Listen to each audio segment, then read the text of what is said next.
আমার ভাবির পোলা ঠান্ডা মাহফুজ এত উদ্বিগ্ন কেন? কারণ সে বুঝে ফেলেছে জামাত শিবির যে ঠোঁট কাকের মতো খাওয়া দাওয়ার পরে ঠোঁট মুছে ফেলবে। আমরা তো এটা জানি। তারা একাত্তরের আকাম কুকাম যদি যারা ঢাকতে পারে, তারা কি ঢাকতে পারবে না আমাকে বলেন? তাদের পক্ষে সবই সম্ভব। এরা দিনে দুপুরে আকাম করবে, করে এরা বলবে কিছুই করে নাই। এটা জামাতের স্বভাব। নইলে পৃথিবীতে যারা স্বাধীনতা বিরোধী ছিল তারা পৃথিবীতে কোথাও জায়গা পায় না, এই বাংলাদেশে পেয়েছে। কারণ তারা খুব সুন্দর করে সেগুলো পরিষ্কার, তাদের আকাম কুকাম সব সুন্দর করে ঢাকতে পারে। শেষে ঠান্ডা মাহফুজারও বিপদে পড়ে। যাই হোক, এবার আসি।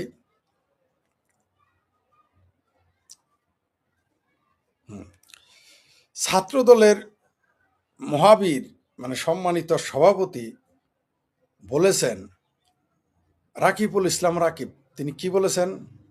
যে আওয়ামী লীগের অফিসগুলো আমরা পুড়িয়েছিলাম। আমরা মানে ছাত্র দল, বিএনপি। আওয়ামী লীগের অফিসগুলো আমরা পুড়িয়েছিলাম ছাত্রদল সভাপতি। কি বুঝলেন? আপনি আওয়ামী লীগের অফিস পুড়েছেন, এটা আবার গর্ব করে বলতেছেন। এইটা যখন ছাত্র লীগের সাদ্দাম বললে তখন কি বলতেন? চায়ের দোকানে ঝড় উঠত, রেল স্টেশনে তুফান উঠত, মসজিদের মেম্বরগুলোতে সাইক্লোন হইত, ফতোয়া দেওয়া শুরু করতো।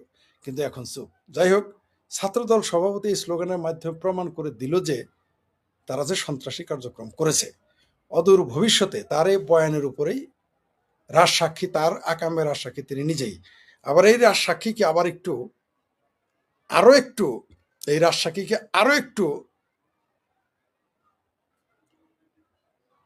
জম্পেশ করার জন্য, পালিশ করার জন্য ফারুক হোসেন আছে না, ওই যার একটা আছে জামাতি, ফারুক হোসেন কি ছাত্র শক্তি না গণশক্তি কি এর জন্য, সে বলেছে, ফারুক হোসেন, সে বলেছে ছাত্রদল সভাপতি রফিকুল ইসলাম রাকিব একজন ৭ জুলাই অভ্যুত্থানের পক্ষের যোদ্ধা, মানে জুলাই সন্ত্রাসী কার্যক্রম যোদ্ধা।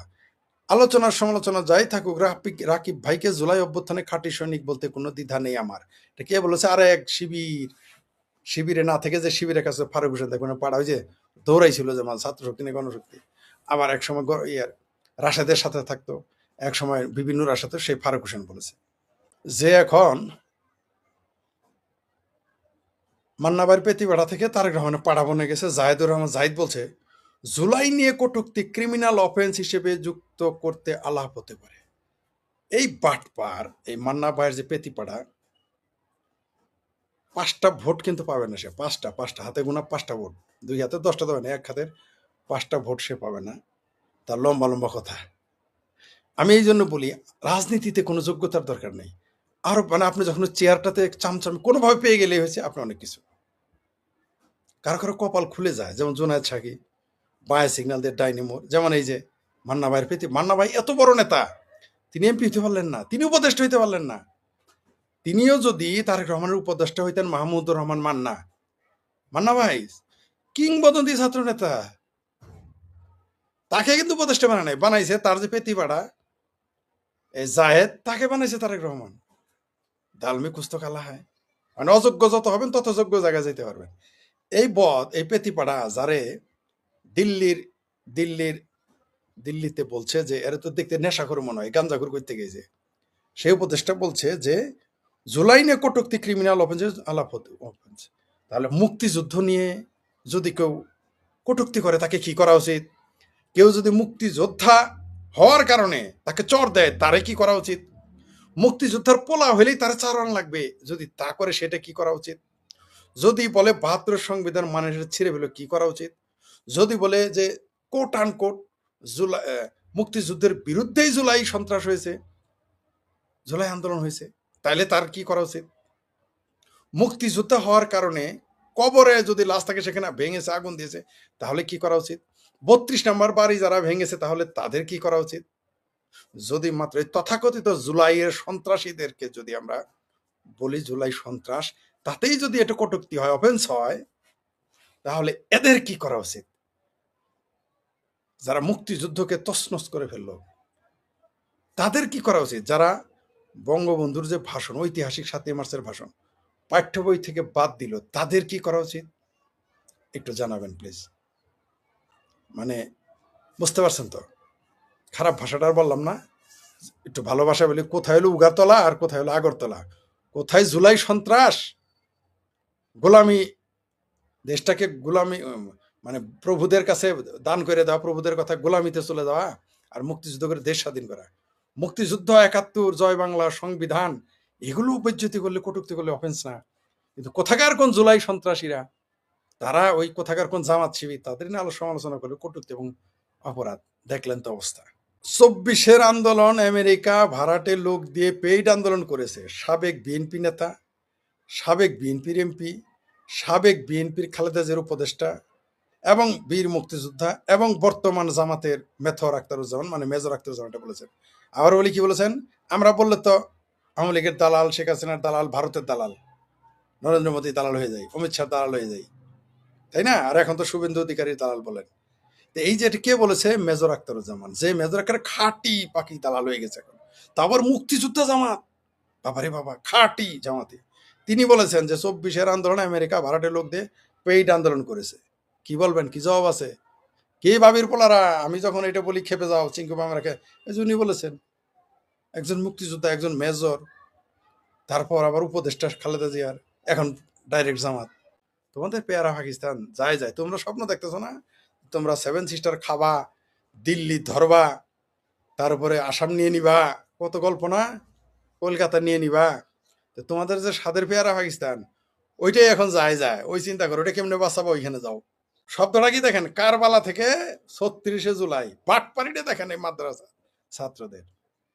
কারবালা থেকে কোথাকার কি ভাগ্যিস বলে নাই যে আবার বদর, যে বদরের ময়দান থেকে ৩৬ জুলাই বলে নাই, এটা আগামীতে বলবে। জামাতের নেতারা ক্ষমতা গেলেই বলবে বদরের ময়দান থেকে আল বদরি ৩৬ জুলাই বলবে, তারা নিশ্চিত থাকেন। তারপরে ক্ষমতা যদি কুক্ষিগত করতে পারে, তখন বলবে যে চৌথ আসমান থেকে, আল্লাহর আরশ থেকে শুরু করে ৩৬শে জুলাই। বাটপাড়িটা দেখেছেন? মানে তারা তাদের বাড়ির তেল চুরারে তারা হাতি বানাইতে পারে, তাদের বাড়ির টিকটিকিকে তারা ডাইনোসর বানাইতে পারে, আর আমরা আমাদের ডাইনোসরকে আমরা সামনে আনতে পারলাম না। আমরা আমাদের হাতিকে প্রমাণ করতে পারি না এটা হাতি। আর এই জামাতিরা, হেফাজতিরা, এদের প্রোপাগান্ডা এত শক্তিশালী, এদের পৃষ্ঠপোষকতা, আবারও বলতেছি, এদের পৃষ্ঠপোষকতা এমন সমন্বয় করা হয়, এমন ভাবে পরিচালনা করা হয় যে তারা তেল চোরা টিকটিকিকে হাতি এবং ডাইনোসর বানায়। আর আপনি হাতি এবং ডাইনোসরকে, আপনি হাতি ডাইনোসর হওয়ার পরেও, মানে মুক্তিযুদ্ধের পক্ষের শক্তি বলতেছি, আপনারা নিজেকে তেল চোরা টিকটিকি প্রমাণ করতে পারেন না। এরা কারবালা থেকে ৩৬শে জুলাই, আওয়ামী লীগ কিন্তু প্রমাণ করতে পারে নাই যে কারবালা থেকে ১৯৭৫ পারে নাই, পারছে? আওয়ামী লীগ কিন্তু, বা মুক্তিযুদ্ধের পক্ষের শক্তি কিন্তু কারবালা থেকে ১৯৭১ বলতে পারে নাই, প্রতিষ্ঠিত করতে পারে নাই, বললেই নেই তারা। কিন্তু কারবালার চাইতে ভয়ঙ্কর ঘটনা ঘটেছে ৭১-এ, ৩০ লক্ষ মানুষ মেরেছে। কিন্তু এরা এই ৩৬শে জুলাইয়ের এই বাটপার গুলো এই মাদ্রাসা ছাত্রদের মাথায় এটা আসছে, আপনারা কিন্তু পারেন নাই। পৃষ্ঠপোষকতা, পরিকল্পনা, এগুলো কিন্তু ফ্যাক্টর। শুধু পরিকল্পনা হইলে হবে না, তার জন্য পৃষ্ঠপোষকতা দরকার। পরিকল্পনার পৃষ্ঠপোষকতা হইলে মানে কর্মীও দরকার। কর্মী তো আপনাদের আছে ভাই। এই জামাত হেফাজতের সাথে কি আপনাদের কর্মী কম? আপনাদের লিল্লা খেয়ে, আপনাদের সদগা খেয়ে, আপনাদের ফেতরা খেয়ে আপনাদের সরকার থেকে উচ্ছেদ করে দিল, আপনারা ঠেকাইতে পারলেন না। হাউফানি। তার মানে কি আপনাদের পরিকল্পনা সঠিক ছিল না? নাহলে লিল্লাখোর কিভাবে আপনি গরু কুরবানি দেন, সেই কুরবানির চামড়া যারা সদগা নেয়, আপনি কামাই করেন, সেই কামাই থেকে যারা ফেতরা খায়, তারা আপনাকে ক্ষমতা থেকে উচ্ছেদ করে দিল। তার মানে আপনার পরিকল্পনার অভাব ছিল। আর এখনো ২ বছর যাবৎ আওয়ামী লীগ এখনো সরাসরি মাঠে নামতে পারে না, এটাও কিন্তু পরিকল্পনার অভাব, পৃষ্ঠপোষকতার অভাব। কর্মীর কিন্তু অভাব নাই। কেউ যদি বলেন কর্মী নাই, তাহলে ভুল। আওয়ামী লীগের কর্মী অলিতে গলিতে তৈরি হয়ে আছে, কিন্তু আপনি তাদের সমন্বয় করতে পারতেছেন, এটা ব্যর্থতা আপনাদের। ২ বছরে প্রতিদিন নির্যাতিত হচ্ছেন, প্রতিদিন নিপীড়িত হচ্ছেন। আরে ভাই, যে ৬১ জন আশক, যে কি যেন আইন ও সালিশ কেন্দ্র বলছে ৬১ জন জেলখানাতেই মারা গেছেন, এটা তাদের হিসেবেই। মরছে তো আরো বেশি। তাইলে আপনি এই ৬১ জন যদি জীবন দিতেন, এই সরকার থাকতো। জীবন কিন্তু দিতে হচ্ছে, প্রতিদিন ৮ জন ১০ জন ১২ জন করে মারা যাচ্ছে, এর মধ্যে কিন্তু অর্ধেক আওয়ামী লীগের লোক। ছাত্রলীগের লোক, যুবলীগের লোক। সামনে খারাপ জানটা দিয়ে দেখেন না কি করে, ভাই মরবেন তো, মরতে হবেই। আপনি বিচ্ছিন্নভাবে যদি জীবন দেন যায় আসে না, কারো কিছু যায় আসে, বিচ্ছিন্নভাবে 1000 মানুষের জীবনগুলো যায় আসে না। কিন্তু একজন মানুষের জীবনও যদি সঠিকভাবে সেখানে কেউ শহীদ হয়, রক্ত দেয়, উড়ছে উল্টে যায়, মসনদ উল্টে যায়, তার প্রমাণ শ্যামাপ্রসাদ মুখার্জি একাই কাশ্মীরে ঢুকে গিয়েছিল। একা একা একা, কাউকে নিয়ে যান, একা তিনি কাশ্মীরে ঢুকে গিয়েছিলেন। আজকে কাশ্মীর টিকে গেছে। 370 ধারা বাতিল হয়েছে তার কারণে, একজন মানুষের জন্য। সারা ভারতের কোটি কোটি হিন্দুর মধ্যে একজন শুধু চ্যালেঞ্জ করেছিল যে এক আইন, এক শাসন, এক সংবিধান, এক পতাকা, অন্য কিছু আমি মানি না। তিনি ঢুকে গিয়েছিলেন, কারণ তখন কাশ্মীরে যেতে পারমিশন লাগতো ভারতীয়দের। অদ্ভুত ব্যাপার, হিন্দুদের দেশে, হিন্দুর দেশের কাশ্মীরে যেতে তাদের পারমিশন লাগতো, কিন্তু একজনই পাল্টে দিত। তেমনি এই যে আশোক লিখেছে 61 জন মারা গেছে, কালকে যদি শুধু জামালপুর থেকে, আমাদের জামালপুর থেকে কালকে যদি 61 জন লোক মারা যায়, সরকার টিকবে? টিকবে না। মরতে কিন্তু হচ্ছেই তা আওয়ামী লীগের, কিন্তু সমন্বয়ের অভাব। এরা মরতেছে পথে ঘাটে। ওই যে 3 জন মারা গেল, আরো 4 জন গায়েব, প্রতিদিনই মরতেছে। কালকে আপনি দেখেছেন যে একটা মেয়ের সিন, আমাকে অনেকে ভিডিও পাঠিয়েছে, যে বাবা আওয়ামী লীগ করলে পরে মেয়েকে কুপিয়েছে, একেবারে কোপায় অস্থির করে ফেলছে। তাহলে বসে থেকে কোনো লাভ আছে? আপনাকে তো মরতে হবেই। বিচ্ছিন্নভাবে কেন দেন? এই মৃত্যুর তো আপনি, এই দায় কিন্তু নিতে হবে কাউকে না কাউকে। এই মানুষগুলো মারা গেল কি কারণে? আওয়ামী লীগ করার কারণে। কি কারণে? ছাত্রলীগ করার কারণে। কি কারণে মারা যাচ্ছে জেলে?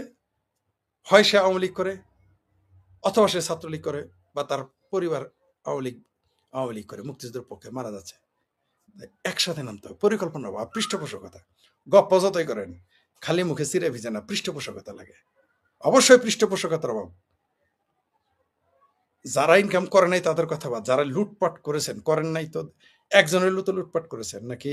আমরা কিন্তু জানি কে কে লুটপাট করেছেন, সবাই জানে, কিন্তু এখন 10 পয়সা বের করতেছে না, খরচের মধ্যে নাই। সেলফি লীগের বাবারে বাবা, সেলফি লীগের চোটে মুক্তিযুদ্ধের বই গাড়ি নিয়ে বছরের পর বছর সারা বাংলাদেশ ঘুরেছি, কোনো মন্ত্রীর ধারে কাছে যে একটা ছবি তুলতে পারিনি, সেলফি নিতে পারিনি। কোনো মন্ত্রী আমাদের কোনো জিজ্ঞাসা করে, মন্ত্রী তো দূরের কথা, কোনো মন্ত্রীর চামচা আমাদের জিজ্ঞেস করে না, কিন্তু আমরা নিবেদিতভাবে কাজ করে গেছি। মুক্তিযুদ্ধের পক্ষের, মুক্তিযুদ্ধের বইপত্র গাড়ি নিয়ে আমরা ঘুরেছি জেলায় জেলায়, নিজেরাই ভর্তুকি দিয়ে। কত সেলফি লিগ দেখেছি, এখন সেলফি লিগ কাউকে খুঁজে পাওয়া যায় না, কেউ নাই, নেতারাই নাই। কেন নাই? আপনি যদি কথাটা বলতে পারেন, এইভাবে আপনি এসে কথা বলেন তো দেখি সরকার টিকে কিনা। আমি বলেছি তো, এই যে বর্তমান সরকার সবচেয়ে আলট্রা ফ্যাসিস্ট সরকার, জনগণ রেডি হয়ে আছে এদের উচ্ছেদ করার জন্য। আপনারা মাঠে, কারণ জনগণ তো নেতৃত্ব দিতে পারে না। আমি রেডি হয়ে আছি, আমি চলে যাব, আপনারা শুধু ডাক দেন, চলে যাবো আমরা মাঠে, নামে যাব, হাজার হাজার মানুষ নেমে যাবে। আপনার ডাক দেওয়ার সাহস পান না, কারণ কনফিডেন্টের অভাব নিজের, কিন্তু রেডি হয়ে আছে কিন্তু জনগণ। যত দেরি হবে ততই কিন্তু মৃত্যুর তালিকা বাড়বে, আর ততই কিন্তু কঠিন হবে, কারণ ততদিনে মৌলবাদী শক্তি, পাকিস্তানের জঙ্গি বাহিনী, তুরস্কের জঙ্গি বাহিনী, আইএসের জঙ্গি বাহিনী, টিটিপি, আল কায়দা, এরা আস্তে আস্তে সংঘবদ্ধ হবে, আরো শক্তিমান হয়ে যাবে, যদি আপনি এখনই ধাক্কা না দেন। কারণ সময় এক হারি, অসময় 10 হারি। আপনি 2024 সালের কথা বাদ দেন, 24 সালের প্রথম 5-6 মাস আওয়ামী লীগের জন্য আসলে কঠিন ছিল, কিন্তু এই 2 বছরে কিন্তু একটা মাঠ তৈরি করে ফেলেছে জামাতিরা, হেফাজতিরা, ভাবির পোলারা, বিএনপিরাই আওয়ামী লীগের জন্য মাঠ তৈরি করে রেখেছে। আওয়ামী লীগকে মাঠে নামতে হবে, কিন্তু যদি আরো দেরি করে, আরো 2 বছর, তাহলে কঠিন থেকে কঠিনতর হয়ে যেতে পারে। কারণ যখন দেখবে আওয়ামী লীগ আসবে, তখন অন্য কোনো যেমন 2 বছর প্রায় 18 মাস থাকলো কে, ইউনুস কাকা, 18 মাস পরে বিএনপিকে রেখে আরেকটা সরকার আনলো, তাহলে কি করবেন? এইভাবে আপনারা 2 বছর 3 বছর করে বদলাইতেই থাকে, তাহলে তো পিছিয়ে পড়ে যাবেন। ধাক্কা দিতেই হবে মুখোমুখি, কিন্তু মুক্তিযুদ্ধের পক্ষের শক্তি আওয়ামী লীগকে, যুবলীগকে, ছাত্রলীগকে, কৃষক লীগকে, শ্রমিক লীগকে, মুক্তিযুদ্ধের পক্ষের শক্তি আওয়ামী যুবলীগ, স্বেচ্ছাসেবক লীগকে মুখোমুখি হতেই হবে। আপনি মুখোমুখি না হয়ে পারবেন না, পারবেন না। মাঠে নেমে যান, দেখবেন সেনাবাহিনী ভয় পালায় যাবে। কেন যাবে? তাদের মিশনের ডর আছে, কারণ যদি গুলি চালায় তাহলে মিশন বন্ধ হয়ে যাবে। আপনার মোল্লাদের ডর তো আপনার শেষ, যে আপনাদের তো এই 2 বছরে এটা আওয়ামী লীগ যারা করেন, যারা মুক্তিযুদ্ধের পক্ষের, তারা তো বুঝে ফেলেছেন যে গোলাম আজমের সার্টিফিকেট ছাড়া আপনি ভেস্তে যেতে পারবেন, নিজামি সাইদি, এদের সার্টিফিকেট ছাড়া ভেস্তে যাইতে পারবেন, কারণ এদের বাটপাড়িগুলো দেখেছেন, যে ভেস্তে যাইতে মামুনুল হকের বাটপার, মামুনুল হক 501-এর সার্টিফিকেট লাগবে না, এটা তো বুঝতে পারছেন। নাকি এখনো বাদ আছে? এই বলাৎকারী মৌলবীদের সার্টিফিকেট আপনি বেচতে যেতে পারবেন না, কারণ তারাই যেতে পারবে না। যদি ব্যস্ত থাকে তাও যেতে পারবে না, আপনারাই বরং পারবেন। এই ভয়টা তো আশা করি এখন গেছে, যাদের কারণে দুযোগেও যাবেন না। এদের পাছায় লাথি দিলে যে দুযোগেও যাবেন না এখন তো বুঝতে পারছেন, কারণ এরা কত বড় বাটপার, কি করেছে আপনারা দেখছেন তো। রইল বাকি মিলিটারি ভয়। মিলিটারি আপনাকে ভয় পাবে কিভাবে? সংখ্যা বেশি হইতে হবে। আপনি ১০ জন গেলে পিটাবে, একেবারে আপনাকে একেবারে গরুর চোরকে যেভাবে পিটাবে পিটাবে। ১০০ জন গেলে মোটামুটি পকেট মারের মতো পিটাবে। ১,০০০ জন গেলে ধাক্কাধাক্কি করবে, ২-৪টা গুলি করবে। ৫,০০০ গেলে ভয় দেখাবে, টিয়ার গ্যাস মারবে। ১০,০০০ গেলে ২-৪টা গুলি করবে, ২০-৩০টা টিয়ার গ্যাস মারবে, ৫০টা। কিন্তু যদি ১,০০,০০০ লোক যান, সেনাবাহিনী ওই নেরি কুত্তার মতো পশ্চাৎ দেশে লেঙ্গুর দিয়ে পালায় চলে যাবে, কারণ জানে যে মিশন বন্ধ হয়ে যাবে। এদের কিন্তু একটা প্ল্যান পাবো না, মিশন বন্ধ হবে। এই ভয় যদি আপনি দেখাইতে পারেন, এবং এটা হবে, ভয় পাওয়ার কিছু নেই। ওই দেখেন না ভাবির পোলারা